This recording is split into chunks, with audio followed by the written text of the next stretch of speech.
ci ñaxtu bii ñuy jooy ci ñaxtu boo xam ne yow mii di Sénégal yaa ngi koy ñaxtu tous les jours ñu ngi lay au demain. Très bien nga ñëw. alors Moussa avant ñu ñëw ci Saër naka nga jàngatee cette décision du préfet et surtout waajtaay bi ci ni mu amee woon solo ci les forces vives de la nation ci waajal ñaxtu national bi. Alors merci Mohamed je pense que il nous faut souvent convoquer l'histoire lan moo indi ñaxtu bi il y a quelque chose qui a déclenché li nga xamante ne mooy ñaxtu bi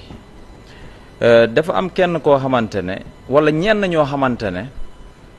2024 dañ leen a jébbal réew mi sénégalais yi ñoo bokk voté leen en majorité 54% ñu jox leen ne leen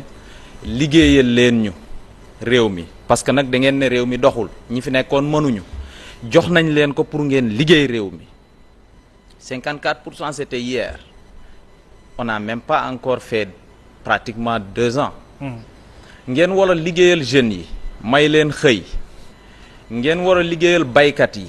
fexe ñu am récolte yu bari ngeen war a liggéeyal sàmmkat yi ngeen war a liggéeyal Sénégal gi yépp alors ñu jekki-jekki ñuy gis loo xamante ne wax dëgg yàlla gàccele à la limite un premier ministre buy toog ne vraiment dafa sonn day jël quelques jours de congé loolu je pense que gàcce la gàcce parce que nag da nga ne mën nga nit ñi votel la ba jébbal la réew mi nga yenu réew mi motul ñaari at nga ne da nga sonn da ngay noppalu ji loolu cela veut dire que il est en train de montrer son échec ça c'est un dafa am loo xamante ne si li ñuy woote fële ca seen terrain meeting bi gàcce laa ko tuddee xam nga lu tax terre à meeting la ñu bëgg a transformer Sénégal terre TE2RE à meeting il faut que les gens arrêtent on leur a donné ce pays là pour que ñu defal ñu terre aux récoltes abondantes terre à l'emploi des jeunes terre aux infrastructures mais malheureusement lan la ñu gis Mohamed c'est honteux parce que en réalité ñoom bu ñu wootee fële bu ñu amee nit ñu bari parce que boo nekkee au pouvoir mobilisation def lay yomb quel que soit alpha tiora du monde ñenn ñi li leen fa indi du seen coobare bopp dañ leen a forcer jox leen ñu ñëw ñenn ñi espoir bi ñu am parce que bu ñu demee dinañ leen compal aw 1000 francs wala aw 2000 wala aw 5000 ñenn ñi li leen fa yóbbu mooy la curiosité d'aller voir ce qui va se passer mais ñooñu conviction yóbbuwu leen fa gis nga mobilisation bu doon wone force bu doon démontrer une force politique dëgg-dëgg Benno Bokk Yaakaar du fi mës a jóge ñun dañoo mobiliser ba xëy jóge fi 2024 kenn dàq ñu woon a mobiliser fépp fu ñu tuddee la coalition Benno Bokk Yaakaar mais day fees dell du nord au sud de l'est à l'ouest au centre partout day fees dell mais bi élection ñëwee mais ils ont eu la majorité devant Benno Bokk Yaakaar donc dañoo xamul au fait kan la le premier ministre Ousmane Sonko bëgg impressionner en tout cas je ne pense pas que ça soit l'opposition wala les Sénégalais est-ce que nekkul le président Bassirou Diomaye Faye la bëgg impressionner politiquement mais seen xeexoo yooyu nag wax dëgg yàlla dañ ci war a épargner Sénégalais yi parce que nag tey dañu war a ruus ñu jox leen réew mi lu yàggul ñu nekk fii di xeex seeni biir di woote ay mobilisation yoo xam ne amul benn njariñ parce que bi ñu la joxee réew mi ak léegi yàggul liggéey nga war a def en réalité man dama jàpp ne ñii nii dañoo xamul li ñu leen jox loolooy dëgg parce que nag quand vous quittez l'opposition vous venez au pouvoir cela veut dire que vous avez quitté le ministère de la parole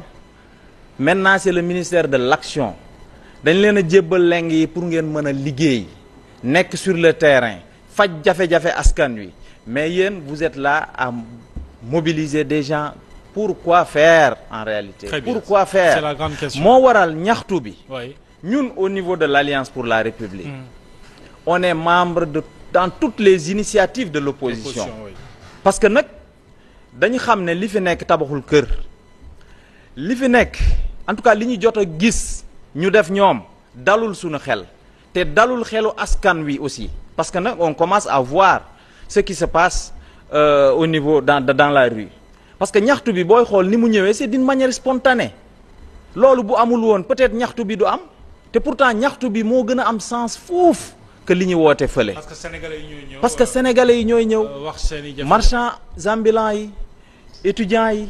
ñi nga xamante ne tey dañ leen a taxé ba nurutuñu nit. en réalité ñun ñëpp lañ taxé. ñoom Omar Woyofal bi. parce que nag les gens parlent de 1% Mohamed mais du 1%. tey Omar boo demee ci boutique bi di def benn transfert du dañ lay taxé 1% nga jógee foofu dugg ci dans la même journée nga dugg ci boutique les grandes surfaces là duñ la taxé 1% nga jógee foofu duggaat ci beneen service nekkul 3% dans la journée wala sax 10% dans la journée mais c'est extraordinaire pour des gens qui étaient venus pour opérer une rupture mais li sénégalais yépp dañu war a manko dem wuyu ji li nga xamante ne mooy ñaxtu national bi maa ngi féliciter véritablement tous les partis de l'opposition tous les initiateurs la fois dernière c'était FDR gis ngeen li fa ñëw ci nit kenn joxu leen 1000 francs kenn joxu leen 2000 kenn joxu leen ndox kenn joxu leen dara kenn joxu leen transport dañoo ñëw parce que nag wax dëgg yàlla dañoo xam ne réew mi dañ ko bokk te xàmmeetuñu réew mi sur tous les plans. Très bien. Alors leneen li ma ciy teg nga amet nga may ma damay nuyu ñi nga xamante ne saa su ne maa ngi leen di bàyyi xel ñi nga xamante ne tey dañ leen a xañ seen liberté parfois d'une manière injuste fu ñu mënti toog rek dañ leen a war a bàyyi xel ñoom Farba Ngom ñoom Soya Diagne ñoom Moustapha Diop ñoom Abdou Nguer ñoom Badara Gadiaga et j'en passe ils sont nombreux Dembo Ndiaye gi la Lat Diop génn Pape Malick Ndour il vient d'être libéré ce soir donc c'est des choses yi nga xamante lii man defe woon naa ne